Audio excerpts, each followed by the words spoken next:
কেন আপনারা আজকে গদিতে আছেন, কেন স্বৈরাচার চলে গেছে, কেন জনগণ সত্যিকার অর্থে ভিন্ন বাংলাদেশ দেখার সুযোগ পাচ্ছে সেটা মনে রাখার।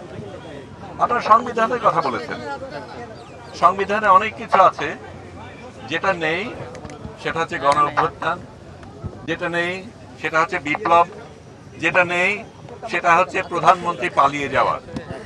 সেগুলি কোনোটাই তার মধ্যে লেখা নেই, কিন্তু সেগুলিকে আমরা আলিঙ্গন করেছি, কারণ আমরা জনগণ ভিন্ন বাংলাদেশ চায়, সেটা রক্ত দিয়ে তারা প্রমাণ করেছে।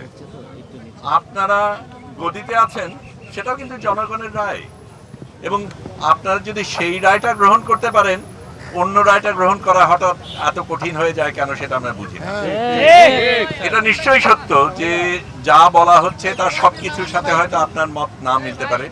নতুন রিন গভীর থেকে পরিষ্কার করে কাপড়কে রাখে নতুনের মতো উজ্জ্বল। নতুন রিন অ্যাডভান্স পাউডার। আমার মত না মিলতে পারে, এখানে অনেকেই আছে যারা সম্পূর্ণভাবে পুরো জিনিসটাকে গ্রহণ নাও করতে পারে, কিন্তু সার্বিকভাবে রায় জনগণ দিয়েছে, এবং যেই রায় জনগণ দিয়েছে সেটাকে আপনার মানতে হবে। কারণ যদি সত্যিকার অর্থেই আপনি বিশ্বাস করেন জনগণ সবচাইতে ওপরে, সংবিধানেরও ওপরে, তাহলে জনগণের রায়কে উপেক্ষা করার আপনার আমার কারোই কোনো সুযোগ নেই।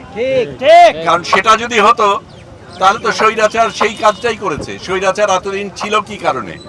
কারণ সে জনগণের রায়কে উপেক্ষা করেছে। জনগণ কিভাবে তোয়াক্কা করেনি? তার সৈন্য ছিল, লোকবল ছিল, টাকা ছিল, অনেক কিছু ছিল যেটা দিয়ে সে আঁকড়ে ধরে থেকেছে। আপনারা তার থেকে ভিন্ন হবেন ভেবেই আপনাদের জনগণ এখানে এসেছে। এটা আপনাদের সুযোগ, আপনারা যে সত্যিই ভিন্ন সেটা প্রমাণ করার। এখন ইকার না আকার, রস্যকার না দীর্ঘকার, সেটা নিয়ে তর্ক করার জায়গা না।